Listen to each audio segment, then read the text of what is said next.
আসসালামু আলাইকুম। সবার কি অবস্থা? সবাই কেমন আছেন? আশা রাখি সবাই আলহামদুলিল্লাহ ভালো আছেন। আমিও আলহামদুলিল্লাহ ভালো আছি।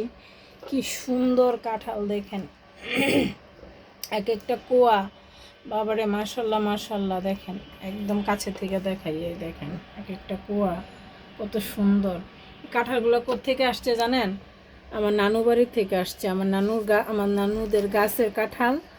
আমি যে বাড়িতে চলে গেছি, পরে আম্মু খুব মন খারাপ। তারপর আমি বললাম যে তাহলে তুমি একটু তোমার বাবার বাড়ি থেকে ঘুরে আসো, যাও। পরে আম্মু একা একা যেতে চায় না, বলছে আমি আসলেই যাবো। আমি বলছি না, তুমি যাও, আমি আসলে তো সময় পাবো না, বাচ্চার পরীক্ষা টরীক্ষা শুরু হয়ে যাবে, তুমি গিয়ে ঘুরে আসো। আম্মু কিন্তু গেছি সকাল 10টায়, আবার চলে আসছে বিকেল 5টায়। এই হয়েছে বাবার বাড়ি বয়সকালে বেড়ানোর সময়। আর এত সুন্দর কাঁঠাল, এত সুন্দর কাঁঠাল দেখেন আম্মু ভাঙতেছে। কাঁঠালটা কিন্তু ছোট ছোট হইলে কি হয়েছে, মানে এত সুন্দর কোষ হইছে। মাশাল্লাহ মাশাল্লাহ, মানে দেখলেই বুঝবেন যে কি পরিমাণ কোষ হয়েছে একটা ছোট কাঁঠালে।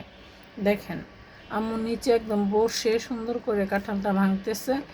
বলছি নানির বাড়ি কাঁঠাল যদি না খাই তাহলে তো নানি রাগ করবে। রাগ তো এমনি করছে, সেদিন হুট করে চলে আমি গেছিলাম দরকারে, আবার হুট করে চলে আসছে। এই জন্য আমার মামি, আমার মামা, আমার নানি সবাই রাগ করছে যে আমি কেন এইভাবে চলে আসলাম।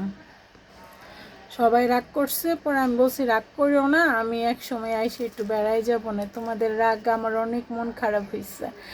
এই দেখেন কি সুন্দর, দেখছেন পুরো একটা কাঁঠাল কিন্তু আম্মু ভাঙা ফেলছে একদম। অনেক সুন্দর কাঁঠাল। আমার নানির নিজের হাতে এই কাঁঠাল গাছটা লাগাইছিল। অনেক সুন্দর কাঁঠাল হয়। এটা কি আসলে নানি লাগাইছিল না আব্বু লাগাইছিল? না, তোর নানু। আমার নানু লাগাইছে। তোর নানাই। আমার দাদাই মনে হয় যে কাঁঠাল খায় ওই গাছ না।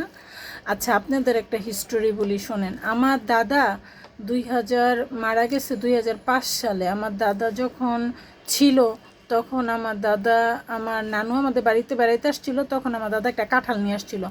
ওই কাঁঠালের গাছ কিন্তু এটা, মানে বিচি লাগাইছিল আমার নানু, পরে এই যে সুন্দর কাঁঠাল হয়েছে। ওই গাছের কাঁঠাল কিন্তু এই যে এটা, যে আমার নানু কাঁঠাল খেয়ে গেছে আমাদের বাসা থেকে, পরে বিচি নিয়ে গিয়ে লাগাইছিল এই গাছটা। এই গাছের কাঁঠাল যতবারই আমার নানু এই গাছের কাঁঠাল খায়, আর আমার দাদার কথা শুধু বলে যে তোমার দাদার আমার কাঁঠাল খাওয়াইছিল, এই কাঁঠাল বিচি দিয়ে এই গাছটা হওয়াইছি। যতবারই খায় আমার নানু আমার দাদার কথা মনে করে, এই গাছটা দেখলে আমার দাদার কথা বলে আমাদের কাছে।